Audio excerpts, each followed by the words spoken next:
सृष्टि बचपन से ही दिखने में सुंदर नहीं थी, लेकिन अमीर बाप की बेटी सृष्टि पर उसकी माँ जान छिड़कती। मेरी बेटी कितनी प्यारी है, भगवान सबको सृष्टि जैसी बेटी दे। सृष्टि धीरे धीरे बड़ी होती है। एक दिन सृष्टि की सहेली कहती है, तू दिखने में कितनी अजीब सी है, लेकिन मैं जानती हूँ हम सब में सबसे अच्छी शादी तो तेरी ही होगी। तेरे पापा अमीर जो हैं। और बता नहीं सकते यार, दहेज तो हर कोई देता है, ये क्या ज्यादा ले जाएगी अपने पति के लिए? अरे बड़े शहर में कोठी है इसके पापा की। अरे पापा की है ना, कौन सी इसकी है? इसकी होती तब तो कोई भी लड़का इससे शादी कर लेता। अरे पापा की मतलब पापा की है तो मेरी ही है ना? किसने कहा? अब तेरी तो तब होगी ना जब तेरा भाई ना हो। वैसे भी शादी के बाद सारी प्रॉपर्टी भाई के नाम होती है। सृष्टि समझ जाती है कि उसे किसी भी हालत में माँ बाप की सारी प्रॉपर्टी को अपने नाम करना है, लेकिन कैसे? एक दिन सृष्टि का भाई शीनू कहता है, बहन क्या कर रही है? तुझसे एक बात करनी है। अरे हाँ हाँ करना, मैं तो तेरी बहन हूँ। बहन मेरी लाइफ में ना एक लड़की है, बहुत अच्छी है।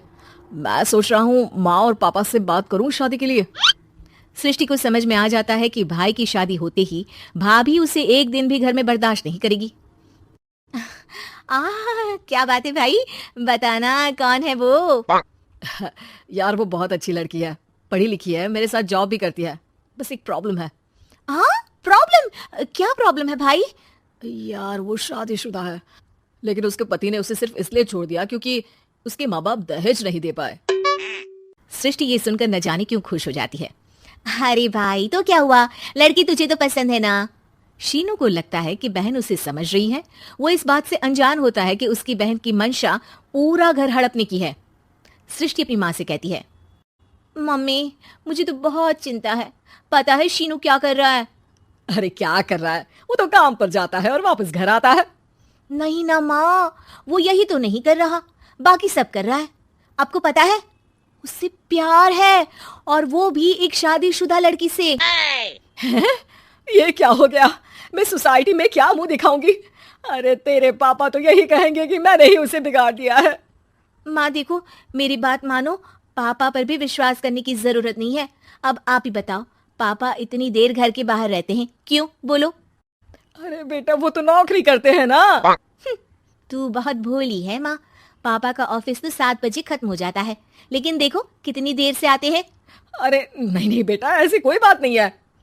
सृष्टि माँ को एक औरत से बात करते पिता की फोटो दिखाती है। देखो माँ कैसे हैं पापा, मैं ना कहती थी कि पापा सही नहीं है। मैं तेरे पापा से बात करूंगी, दे फोटो मुझे। ओ माँ वो तो डिलीट हो गई। लेकिन चल, तूने तो देख लिया ना, पापा से बाद में बात कर लेना, और हाँ मेरा नाम बिल्कुल मत लेना। हाँ माँ। अब क्या था, सृष्टि के माँ और पिता के बीच झगड़ा होना शुरू हो जाता है। सृष्टि के मन में क्या चल रहा था कोई नहीं जानता था। एक दिन, माँ सृष्टि के लिए एक लड़का देखा है, वो लोग शाम को उसे देखने आने वाले हैं। और हाँ माँ, एक खुशखबरी, मैं और पापा मिलकर एक नया बिजनेस ट्राई कर रहे हैं। शाम को लड़का आता है, सांवले रंग का। सृष्टि को तो बिल्कुल भी पसंद नहीं आता। लड़की की माँ कहती है, लड़की का चेहरा तो कोई खास नहीं, लेकिन अगर मेरे बेटे को आप लोग सेटल कर दें तो मैं उसकी शादी आपकी बेटी से करवा दूं। सृष्टि को लड़का बिल्कुल पसंद नहीं था। उसे भाई पर गुस्सा आ जाता है। लड़के वालों के जाने के बाद कहती है, माँ देखा शीनू मेरे लिए कैसा लड़का लेकर आया, न दिखाने लायक न सुनने लायक, सेटल भी नहीं, वो भी हम करे। अरे माँ मैं जानती हूँ ये मेरी शादी किसी भी घर में क्यों करवाना चाहता है। अरे कैसी बात कर रही है बहन, तूने तो देखा ना, लड़के को मैंने ही मना कर दिया तुझसे शादी के लिए। जिसने लड़का बताया था उसने उसकी बहुत तारीफ की थी। बात आई गई हो जाती है, लेकिन सृष्टि का मन शांत नहीं होता। क्या करूं, कुछ समझ में नहीं आ रहा। मेरी शादी हो गई तो ये लोग पूरी प्रॉपर्टी शीनू के नाम कर देंगे, मेरे हाथ तो कुछ लगेगा ही नहीं। तभी सृष्टि को आइडिया आता है। वो किसी वकील को फोन करती है। जी देखिए, अगर आपके मम्मी पापा का तलाक हो जाता है तो आपके पिता की आधी प्रॉपर्टी आपकी माँ के नाम हो जाएगी, फिर उसे वो किसी को भी दे सकती है। सृष्टि अब माँ को बेटे के खिलाफ भरती है। माँ शीनू पर नजर रखा करो, वो जिस लड़की के प्यार में है ना वो शादीशुदा है। यहाँ आएगी, सारा पैसा रुपया जमीन जायदाद सब भड़प लेगी। पापा का भी हाल तुमसे छुपा नहीं है। ऐसा ना हो कि मैं और आप एक दिन सड़क पर भीख मांगे। भगवान, मैं तो जीते जी मर जाऊंगी अगर ऐसा हो गया तो। ऐसा हो गया नहीं माँ, ऐसा ही होगा। अभी समय है, आगे का सोच लो। मैं तो कहती हूँ पापा से आधी प्रॉपर्टी लेकर अलग हो जाओ। पापा की आधी प्रॉपर्टी भी हम लोगों को अगर मिल जाती है ना, तो अगले 7 जन्म सफल समझो। बेचारी माँ बेटी के कहने पर पति से तलाक लेकर अलग हो जाती है। सृष्टि अब पैसों से गाड़ी और अपने दूसरे महंगे शौक पूरे करने लगी। उसके दोस्त भी उसके पैसे इस्तेमाल करते। सृष्टि, कल तुम कहाँ थी? मैं सारा दिन घर पर अकेली थी। तो मैं क्या करूं? मैंने ठेका तो नहीं लिया है ना तुम्हें संभालने का। माँ को सृष्टि से ये उम्मीद नहीं थी। वो बैठकर रोने लगती है। वहीं उसका पति यानी कि सृष्टि के पिता आ जाते हैं। मैं जानता था कि तुम्हारा यही हाल होगा, तो आपने मुझे रोका क्यों नहीं? मैं रोकता तो तुम रुकती क्या? सृष्टि के कहने पर तुमने मुझ पर अपने बेटे पर शक किया, लेकिन तुम ये भूल गई कि कैसे हम दोनों ने मिलकर जीवन में इतना सब खड़ा किया। माँ पति के गले लग जाती है।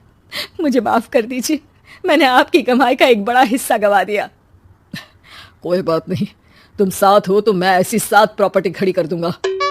तभी वहां सृष्टि आ जाती है रोते हुए। माँ, मयंक ने मुझे छोड़ दिया। वो बोल रहा था जब तक मेरे पास पैसे थे तब तक ही वो मेरे साथ था। पापा, माँ, मुझे माफ कर दीजिए।